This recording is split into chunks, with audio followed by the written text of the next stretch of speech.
KP Musa സാഹിബിൻ്റെ ഒക്കെ നേതൃത്വത്തിലുള്ള വാഴക്കാട്ടെ മുസ്ലിം ലീഗ് വൃന്ദം അതിനോട് ചേർന്നു. അന്നൊരു ചെറിയ കുട്ടിയുടെ പ്രായമുള്ള ET മുഹമ്മദ് ബഷീർ എന്ന ആ പിഞ്ചു ബോയ് ഇങ്ങനെ ചെറുവാടി വാഴക്കാടിൻ്റെ ആ കടത്തിൻ്റെ അടുത്ത് വാഴക്കാട്ട് ഒരു മൺപരപ്പുണ്ടായിരുന്നു. ആ മൺപരപ്പിൽ ആ മുക്കത്ത് നമ്മുടെ കൊടി കെട്ടാൻ സാധിക്കാത്ത കാലത്ത് അങ്ങനെയുള്ള ഒരു നാട്ടിലേക്ക് കൊടിയുമായി പുറപ്പെട്ട സംഘം വിശ്രമിച്ച ഒരു അനുഭവത്തെക്കുറിച്ച് ബാപ്പു നമ്മളോട് പറഞ്ഞു. ഇന്ന് ചാലിയാറിൻ്റെ തീരത്ത് മറ്റൊരു ചാലിയാറിനേക്കാളും വിശാലമായ, അതിനേക്കാളും പ്രൗഢമായ മറ്റൊരു മനുഷ്യ സഞ്ചയം കഴിഞ്ഞ 8 ദിവസമായി, നാളെ അവസാനിക്കുന്ന 8 ദിവസമായി ഇവിടെ ആ ചരിത്രത്തിൻ്റെ 70 ആണ്ടുകൾക്കിപ്പുറത്ത് പുതിയ ചരിത്രം തീർക്കുകയാണ്. ഇങ്ങനെ ഒരു ചരിത്രത്തിൻ്റെ ഭാഗമാകാൻ, അത്രയും പ്രോജ്വലമായ ചരിത്രത്തിൻ്റെ ഭാഗമാകാൻ കഴിയുന്ന, അങ്ങനെ സാധിച്ച ഈ കമ്മിറ്റിയെ എനിക്ക് വലിയ അഭിമാനമുണ്ട്. അല്പം അഹങ്കാരത്തോടു കൂടിയുള്ള അഭിമാനമാണ്. ഈ കമ്മിറ്റിയെ തിരഞ്ഞെടുക്കുന്ന അതിൻ്റെ കൗൺസിൽ യോഗത്തിലേക്ക് മണ്ഡലത്തിൻ്റെ റിട്ടേണിംഗ് ഓഫീസറായിട്ട് വന്നത് ഞാനായിരുന്നു. ആ ദിവസത്തെ ഞാൻ ഇന്നും ഓർക്കുകയാണ്.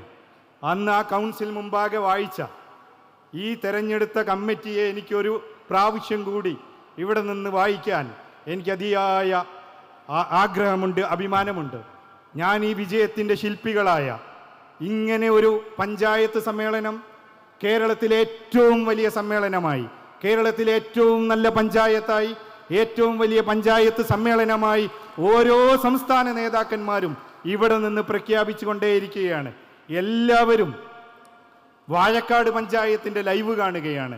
എല്ലാവർക്കും ഒരു നാട്ടുത്സവം കണക്കെ ഈ പഞ്ചായത്ത് സമ്മേളനത്തിലേക്ക് കാണാനും അത് അനുഭവിക്കാനും എല്ലാ വൈകുന്നേരങ്ങളിലേക്കും ഇങ്ങോട്ട് വരികയാണ്. ആ കമ്മിറ്റിയെ അന്നത്തെ കൗൺസിൽ യോഗത്തിൻ്റെ മുമ്പാകെ അതിനെ ഇത്രയും മനോഹരമായി ചീക്കോട് പഞ്ചായത്ത് സമ്മേളനത്തിൻ്റെ ഒരു മാതൃക സൃഷ്ടിച്ചു. നമ്മുടെ പതാക ഒരു കുന്നിൻ മുകളിൽ നാട്ടാൻ പറ്റുമാറ് ചീക്കോട് വലിയത് നൽകിയിട്ടുണ്ടെങ്കിൽ വാഴക്കാട് പഞ്ചായത്ത് ഈ പാർട്ടിയുടെ ഹരിത പതാക അങ്ങ് വാനോളം മുട്ടത്തിലാണ് അങ്ങ് ഉയർത്തിയിട്ടുള്ളത്. ആ കമ്മിറ്റി അന്ന് വായിച്ചത്, അതിൻ്റെ പ്രസിഡന്റായി നിങ്ങൾ തിരഞ്ഞെടുത്തത് MC സിദ്ദീഖ് മാസ്റ്ററെയാണ്. ജനറൽ സെക്രട്ടറിയായി നിങ്ങൾ തിരഞ്ഞെടുത്തത് മോട്ടമ്മൽ മുജീബ് മാസ്റ്ററെയാണ്. ട്രഷററായി നിങ്ങൾ തിരഞ്ഞെടുത്തത് ET ആരിഫിനെയാണ്. വൈസ് പ്രസിഡന്റുമാരായി നിങ്ങൾ തിരഞ്ഞെടുത്തത് TP Ali Akbar, MK Kabir Haji, NH Ali എന്നിവരെയാണ്. സെക്രട്ടറിമാരായി നിങ്ങൾ തെരഞ്ഞെടുത്തിട്ടുള്ളത് KV നിസാറിനെയാണ്, RP ഹാരിസിനെയാണ്, CK Abdul Latheef, Shihab Chankarath എന്നീ നിങ്ങളുടെ നേതാക്കന്മാരെയാണ്.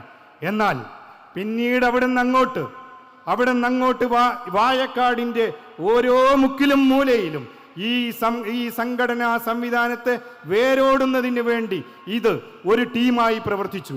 ആ ടീമിനോടൊപ്പം നമുക്കുള്ള ഏറ്റവും വലിയ മറ്റൊരു വിശേഷണം എന്ന് പറയുന്നത്, എല്ലാവരും പറയുകയാണ് വാഴക്കാട് പഞ്ചായത്തിൻ്റെ ഭരണം അത് പാർട്ടിയെ എങ്ങനെ അഭിമാനകരമായി കൊണ്ടുപോകാൻ സാധിക്കുന്നു എന്നുള്ള നിലയിലേക്ക് ഒരു പഞ്ചായത്ത് പ്രസിഡന്റിന് കേരളത്തിൽ സാധിച്ചിട്ടുണ്ടെങ്കിൽ അത് നിങ്ങളുടെ അഡ്വക്കേറ്റ് MK നൗഷാദാണ്. അഡ്വക്കേറ്റ് MK നൗഷാദിൻ്റെ കൂടെ ഒരു കോർ ടീം വരികയാണ്. CT റഫീഖ്. ഞാനിന്ന് ലീഗ് ഹൗസിൽ നിന്ന് ആലോചിച്ചു. ലീഗ് ഹൗസിലെ ഞങ്ങളുടെ സഹപ്രവർത്തകരോട് പറഞ്ഞു, കേരളത്തിലെ കിട്ടാവുന്ന എല്ലാ ഗസ്റ്റുകളെയും ഇവർ CT റഫീഖ് വാഴക്കാട്ടെ വേദിയിലേക്ക് കൊണ്ടുവന്നിട്ടുണ്ട്.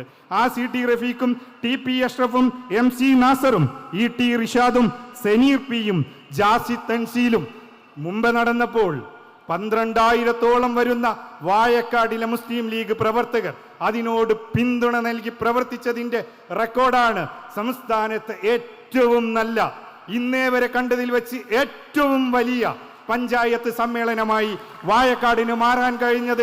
അഭിവാദ്യങ്ങൾ നേരുന്നു. അസ്സലാമു അലൈക്കും. മലപ്പുറം ജില്ലാ MSFന്റെ പ്രഗത്ഭനായ പ്രസിഡന്റ് കബീർ മുതുപറമ്പ് സമ്മേളനത്തെ അഭിവാദ്യം ചെയ്യുന്നു. അസ്സലാമു അലൈക്കും. വേദിയിലുള്ള മുസ്ലിം ലീഗിൻ്റെ നേതാക്കൾ,